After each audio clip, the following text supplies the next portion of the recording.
guys, welcome back to another YouTube video, and today I'm going to be doing another Kairi theory regarding my points on what I think could happen in Melody of Memory.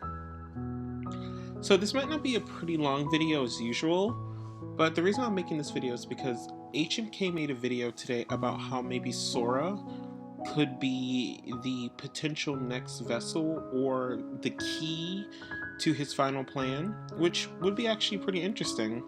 I never thought of Sora being actually the next one after Xehanort to possess the power of being the key of his final plan. Now, I always thought Kairi was the final plan because of all the theories I've made before about how she could have been used as a beacon to find the next Keyblade wielder so Ansem could possess them, or how Kairi could have been used as a test subject to see if it's possible for the heart to be controlled.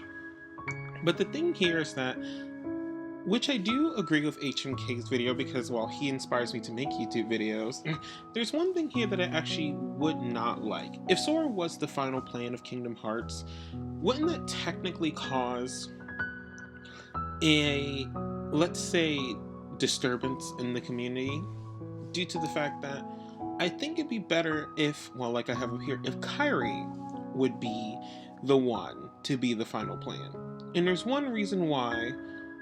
I think that what if Kairi has essences of Xehanort inside of her? Now, I know that sounds crazy, but I made a video on that before, how Naminé could have what Kairi can do. If Naminé can control memories, that comes from Kairi, like how Roxas can use the Keyblade, save for Xion, because of Sora.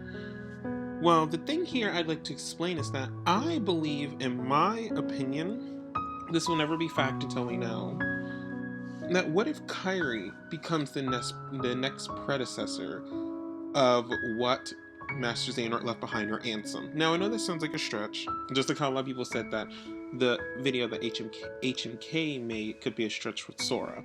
But let's actually use some of our, let's say, comprehension skills, our brain processing skills. Kairi, let's see, like she was experimented on, she was left in the Project X machine and she was asleep, and that could be the way how she got to Destiny Island, or how she was marked by Ansem or Xehanort. And there's one thing that I actually have a pretty interesting concept for. In Kingdom Hearts 3, Vanitas announced that he was not actually a part of Ventus. He is something that was just taken out of him. He was just put in there and Xehanort ripped him out. The thing is that that's pretty interesting because we now know that Xehanort is possibly able to remove and add in things, because he can put his heart into people and he can remove other hearts from people. And in the cutscene and in the trailer for Kairi, she said that you are the one that ruined my fate, my destiny. The thing here is that, what was Kairi's destiny? We won't know until the game. But the thing here is that, what if Kairi's destiny was changed because she's supposed to be the new predecessor of the failure of Ansem? Now, the failures of Ansem and the others. Now, I know that sounds far-fetched because a lot of people would say, why Kairi? She's useless, she has no character development, she's weak. But no, let me explain why. Excuse me. I believe Kairi isn't weak. I believe she has potential. And potential that not anyone can see. If we all remember Xion wasn't the best Keyblade wielder either when she first got it. And in the end of 358, she was able to rival Roxas. She was able to fight him evenly almost, giving even him problems. And Roxas beat Sayax, who Kairi was fighting against, and Xion was his partner. And Axel was Kairi's partner. But the thing here is that, what if Kairi's power, she is the Oath Keeper in Kingdom Hearts, so maybe this stretch could be a problem for how the Keyblade originates, because it's an oath. But the thing here is that an oath can be light or darkness. You can always keep an oath to somebody, no matter if you're evil or not. And I know a lot of people could say, well, why would Ansem want Kairi if your last video said, what if he was actually going for the Keyblade wielder that was for the future? Well, actually, there's a reason here. Kairi, if she is a beacon to be found, Ansem would have to do something to Kairi to see that beacon. Like in Kingdom Hearts 3, like Replica Riku spoke of, he said that Ansem or Xehanort waited for them, which means he knew it was going to happen. Xehanort explained, like in HMK's video when he explained it, that it was all a plan. Xehanort said in Birth by Sleep that there's many routes he can take, and Terra was not the only one. I believe there was more, and we all know there was multiple. He had Riku's, he had Riku's route with Ansem, he had Xemnas' route, he had young Xehanort's route that it was the original part of it, which is his original route. He has, and in A Melody of Memories, he probably has Kairi as a route. He has so many, even after death. I think that even he had probably something to do with the Master of Masters and Xigbar and the others. We don't know how much Xehanort knew. He's planned for every eventuality. If he did get to read the Book of Prophecies, then he probably knew everything about Lucia, but that's another theory coming up next time. The thing here about Kairi is that I believe Kairi's potential is growing in Kingdom Hearts, and I do not like the way that people say that she is a character that doesn't deserve anything because she has no potential. I don't want to say this now. If HMK is right about his video of Sora or Yuzora or whoever being the potential understanding one of Xehanort's final plan or Ansem's, fine. That's understandable.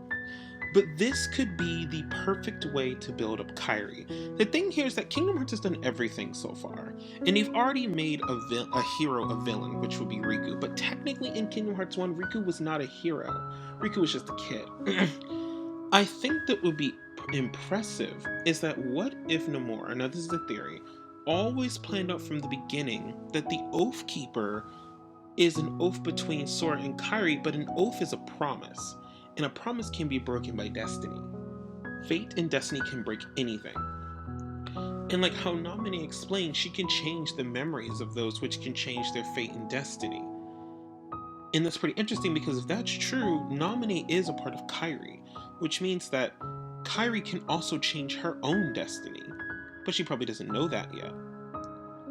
And the thing here is that Kairi's always the damsel in distress, I know, and it makes a lot of people upset. But in my opinion, sometimes I believe that she purposely does it. Now, I know that sounds crazy, but that's going to be another theory coming as well that I could explain now, and I'm going to actually explain now because I'm not even going to wait for it. If Kairi is, in my theory videos that I speak of here, the one that I believe is the final plan of the great things that Ansem was doing, I believe that what if Kairi purposely acted as the damsel in distress and Xehanort told her to? Now, there's a reason why. Xemnas took her. Xemnas remembered who Kairi was, and I don't want anyone saying that he didn't because he remembered who Ansem the Wise was, and Xemnas remembered everything regarding the plans of how he told Ansem that you were the one that always slowed me down. So it means Xemnas remembered everything he did to achieve what he gained, which means he probably remembered Kairi. And it'd be the same for Ansem. He probably would have remembered Kairi. And if you think about it here, Ansem already knew that Kairi was a princess of heart. He knew when she was asleep. But the thing here is that if Kairi is a princess of heart, and her light could be used to open up Kingdom Hearts, or the fake Kingdom Hearts that Ansem spoke of in Kingdom Hearts 1, that would explain why Master Xehanort would have used Kairi as the potential host in Kingdom Hearts 3. Now, I know a lot of people could say, well, Kairi was just used as damsel in distress. I do not believe that. I believe that Kairi was used because she's always been explained as a princess of light. How could Kairi become a princess if her destiny wasn't changed to be a princess, or if she was born a princess? This could mean that Kairi is not just a princess, but she could be a princess of the oath of between her and Sora, and also the oath she kept a promise of between her and Ansem. Now, or Xehanort. Now, I know a lot of people could say, well, Kairi would never work for the man that ruined her life. Don't believe that. Because Kairi would sacrifice herself to the darkness to save Sora. You know that Sora has saved her life so many times, and she's never been able to repay him no matter what. But this could be the opportunity. She would be the one to fall to darkness. and allow Sora to try to save the world one last time from the leftovers of Ansem did to her. Now, the thing here is that I know a lot of people would say, well, that's pretty cliche, but no, it's not, because Kairi hasn't done anything in the series. Never done anything. And her fall to the darkness would prove that she is a princess of light, but could also be a princess of darkness. Now, that would be the first. Now, I know there's the fairy of evil, which is technically Maleficent, but a princess of darkness, of light and darkness. Because remember, Riku is the oblivion for Sora, but not... Riku is not only Sora's darkness, because the oblivion doesn't mean end. Oblivion means an end and a new beginning. An oath is made of a promise of good or evil. You can make a promise with anyone, no matter even if it's a terrible thing to do or a good thing to do. And that's what I'm thinking here. If Kairi is the oath in Sora, she hasn't kept her promise. She promised Sora she'd always be there for him, which she has, but she said that she'd do anything to help Sora no matter what. In Kingdom Hearts 2. Which means her accepting her broken destiny and falling to the darkness, could that fix everything that has messed up Kairi? Probably. Now, I know, like I said, this sounds a little bit far-fetched because many people probably say Kairi would never fall to the darkness. But the thing here is that that's the same thing for Xion. Xion was a very innocent little girl, and she never asked for any of this. Just like Kairi, they never asked for this life, but it just happened. And Nomura can't just make it so that in Melody of Memories, Kairi finds the person after all this searching in her memories and then tries to fight him. That's happened so many times in and Kingdom Hearts. That's not going to make Kairi a good character. And a lot of people have said that. And I really want Kairi to be one of the best characters in Kingdom Hearts. She's one of the main 3 characters. Her, Riku, and Sora. Sora's had all these games to explore himself because he's the main character. And Riku didn't just fall to darkness with Ansem, but then in Chain of Memories, he broke out of it and then defeated Ansem, and then all the other things he'd done in every other game. You know what Kairi's been doing? Behind bars and on an island. That's it. But if HMK is right about his theory regarding Sora being the one chosen, sure. That would be fine with me because it would kind of make sense. But at the same time, what about all this build-up with Kairi? Kairi is the oath in Sora's heart. Yes, everyone could say, well, that could be the thing to save him. But no, Kairi's never been there to save Sora. And everyone could say, but why couldn't she do it now? It's too late for that. The people they're fighting now are too powerful for the potential that Kairi has not awakened yet in her body. And I feel as if that this could be a new breakthrough for many Kingdom Hearts fans. But if you don't agree with me, please leave it down in the comments below. But thank you all for watching. That's going to be it for this theory. I will have another one coming for Kairi soon. Because I want Kairi to be the best character she ever could be. And thank you all so much for watching, and I'll catch you all next time.